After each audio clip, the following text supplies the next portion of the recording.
Because of light bulbs and what they have become, these new LED bulbs were kind of a transition.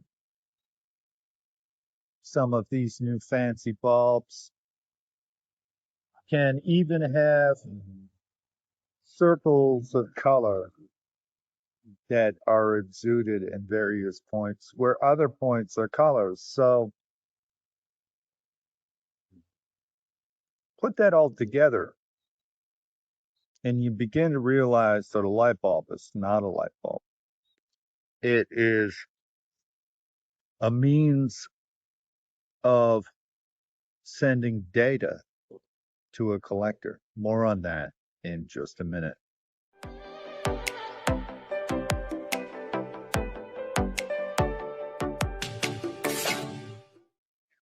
There were other bulbs in the past, and they were quite good.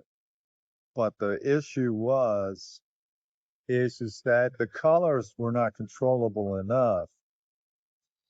When we think of infrared IR beam, now let's think of these interesting aesthetic lights with various forms of color. Why? Why, you ask? Well, it's currently we're using binary, aren't we? But the thing is I know as somebody who works with math that colors rely on numbers, don't they? Yes, yes, they do. So that means that billions of some unspeakable amount of data could be converted to numbers and sent with one of these fancy lights to do anything. I mean, I've mentioned as a novelty that I might win the Nobel Peace Prize, and I might. But first, everyone would have to smarten up and realize what that really means, light and color. It merely means that with the right color chart, there is a lot of numbers. So let's think of a few. We've got CMYK, RGB. Doesn't really matter what color code we use, as long as it has more colors. Like, let's say if there's brown light and green light. If there's a way to construe it so that it's more complicated, then it's even better. As long as the flow of data and uh, and the ability of that computer to register all of that color is sound and data is processed, it's like 75 billion times faster than fiber optic cable. It's not only so much faster than a quantum computer, it's trillions of times faster than a quantum computer. It's like nobody can see it. And that's what I wanted to do with the the Mark III. And I'm going to be re-releasing it as a commercial product. People didn't know. I release products and I would talk on online and I would say this and I would say that. They'd say, no, no, you're grandiose. Who are you? What are you saying? I don't understand. No. So I said, here I am, a nice mathematician working hard, a budding mathematician, whatever you want to call it.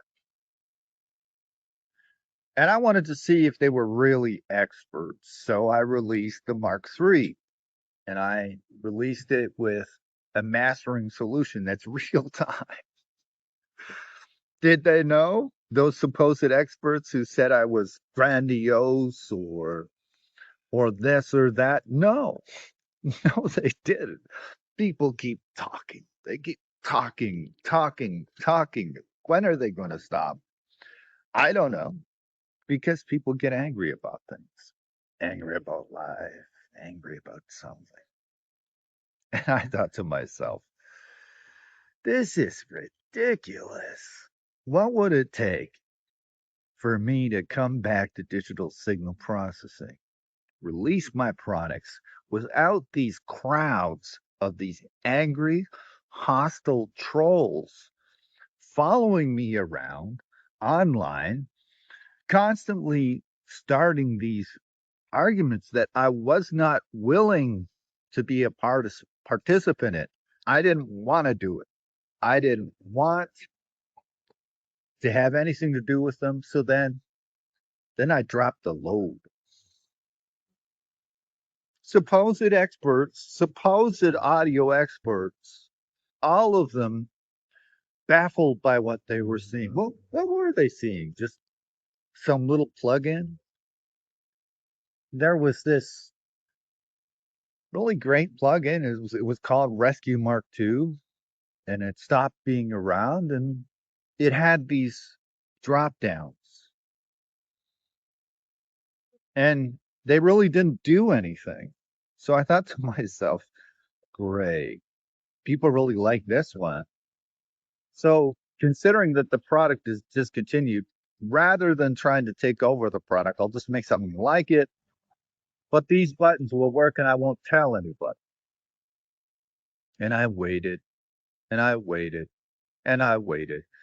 Nobody said anything. Maybe they could have. And then I realized these people, some of them had realized, and they aren't my friends. How do I overpower the market? How do I prove beyond a doubt that I can make very good digital signal processing without these hundreds of jerks following me around online, stalking me, and writing all of these bad things about me and my products and what I'm trying to achieve? I know, I know it's a giant solution. It's maybe bigger than what most people would do. But that's what I said. I said to myself, I said, grandiose is it? Grandiose, really? I said to myself, and this is what I thought. I'll admit, I'll take your timeline. I'll take every single technology that you've taken for granted, and I'm going to ridicule you that it is a polite battle of intelligence. And what I'm going to do is I'm going to ridicule you and the groups of these people until which time the only technology that works well in the world as will be mine. And that ultimately was my plan. And look around us at all of these things failing. Meanwhile, you know, we have these slow computers that are terrible.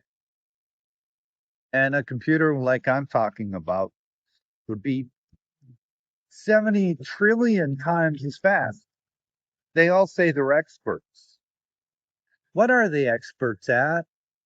I think to myself, they're experts at all of these ideas. But does that make them innovators? Does that make them people who can actually clearly think? No. No, they are not people who can clearly think. They are people who can reiterate other people's ideas. And that in itself is a crime. It is. It is. People should be able to think. And that's what I said to myself. and I talked about who I am. And throughout my life, and it's funny because I've heard people and they say that it's sad, but that I had the challenging life that I did. But ultimately, because because I've been injured as a young man, people would be nicer to me and explain things. Because they explained things, I was able to learn. I would talk with old people, and they would explain things. Maybe they just thought it was funny because they didn't think I'd remember or I wouldn't fully understand them, but I did. And I began to see that there's all technologies and there's all ways of doing things, and some of them are better. Some of them are better. And we look at the pricing models and all of this, well, there's a few things that have to change, don't they? And I look at the way that people are profoundly contemptuous of the end result, and it reminds me of autism. In fact, I would accuse society and people setting prices as having autism. That's what I'm doing. I'm saying it. I'm saying plainly that in the face of challenge, people are crawling into their shells in general, all over the world, being frightened and scared. And they're wanting to believe that higher prices will succeed, and they will not. And one of these days, there's going to be people who won't even look at these products anymore. We'll just look at all these copycat products with people who stole them, who don't really understand the technology, who don't really understand the subject matter, who really are just reiterating things because everybody has been scratching and trying to find some old idea that they can use. Well, frankly,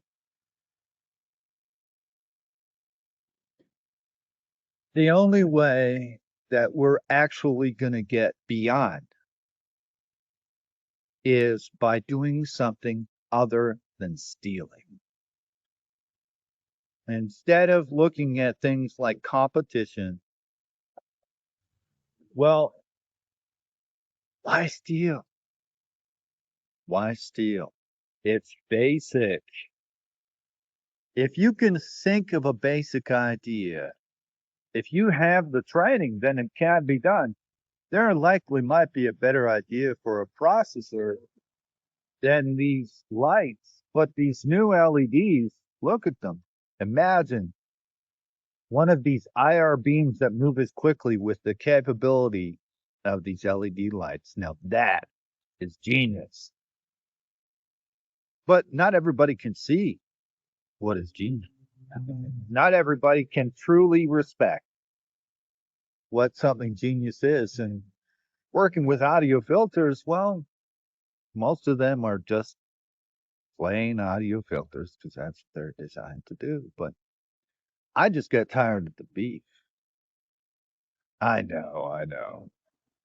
It's brave, it's hostile, it's human, but that's me.